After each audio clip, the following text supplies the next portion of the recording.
Hola, amigas y amigos. Pues hoy vamos a hablar de un tema muy interesante que se llama amor en campo minado. Y así es la familia. A ver, una amiga me decía, mira, por más que nos querramos, nosotros nos queremos muchísimo. ¿Qué más te puedo decir que para mí mis hijos, mi madre, es lo más importante que tengo en la vida? Pero es que sacamos chispas inevitablemente, nos alteramos, nos disgustamos, nos fajamos, porque es que no es fácil el cotidiano de vida. Y efectivamente es cierto, a veces tenemos una visión muy idealizada de la familia, de que familia es amor, es armonía, familia nadie te falla, es hogar, dulce hogar, remanso de paz y nada que ver con la realidad. ¿Por qué? Porque hoy estamos simultaneando muchos miembros, muchas personas en espacios pequeños, con necesidades diferentes, necesidades de aprendizaje, necesidades de cuidado, necesidades de alimentación, necesidades distintas. Son varias generaciones. Ella misma me decía, mira, a mi adolescente le encanta la música alta, mi mamá no la resiste. Entonces, de momento me dijo, baja esa música que tú sabes que tu abuela se altera. Pero de alguna manera tengo también que darle el espacio para la música porque está trancado, porque está encerrado, porque está ya que no puede más, que lo que quiere es salir corriendo para la calle con sus amigos. Entonces, tengo que estar maniobrando y manejando este tipo de necesidades.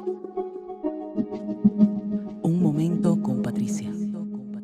Y efectivamente la familia es un espacio de negociación permanente. Y no con el amor basta, el amor no basta, el amor es un sentimiento, es verdad que mientras hay un hilo de amor hay familia. Y es verdad que la familia es el espacio más importante para los cubanos, pero con el amor no basta. Tenemos que tener una serie de estrategias para manejárnoslas en esa interacción que hoy está sobrecalentada. Y decimos sobrecalentada porque estamos interactuando todo el día, todo el tiempo en todas estas realidades. Entonces tenemos que hacer asambleas familiares, por ejemplo, para acordar espacios, tiempos, para ver cómo hacemos días de silencio y días de música y todos de alguna manera sacrificamos un pedacito para que los otros estén bien, porque la familia también implica hacer ciertas renuncias para que los demás de alguna manera estén bien. Un momento con Patricia. ¿Cómo repartimos las cargas? No podemos hoy tener unas personas extremadamente sobrecargadas y asumiéndolo todo y otras sentadas mirando la televisión todo el día. Ni el adolescente es válido en eso, ni otras personas. Todos tienen que repartirse las tareas. Es un momento importantísimo para la flexibilidad de los roles, porque hoy lo mismo somos cuidadores que maestros, que trabajadores. Todo el mundo tiene una multiplicidad de roles y de funciones, con lo cual no se debe sobreexigir excesivamente a una persona que lo tiene que enfrentar todo. Hay que hacer despachos personales cuando se nos va la mano, cuando decimos una cosa que creo que podemos sacar la pasta, como decimos, es decir, mira, creo que se me fue la mano, es que estoy estresada, es que estoy agobiado, no creo que merezcas que te haya dicho esto, pero discúlpame.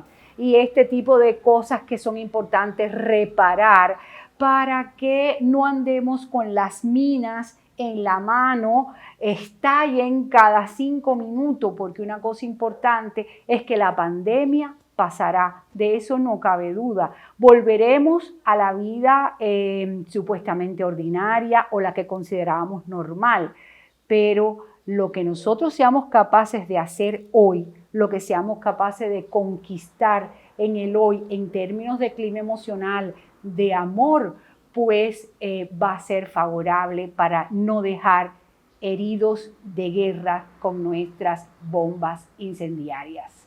Se me acabó el tiempo, espero verlos en otro momento. Cuídense mucho y hasta pronto.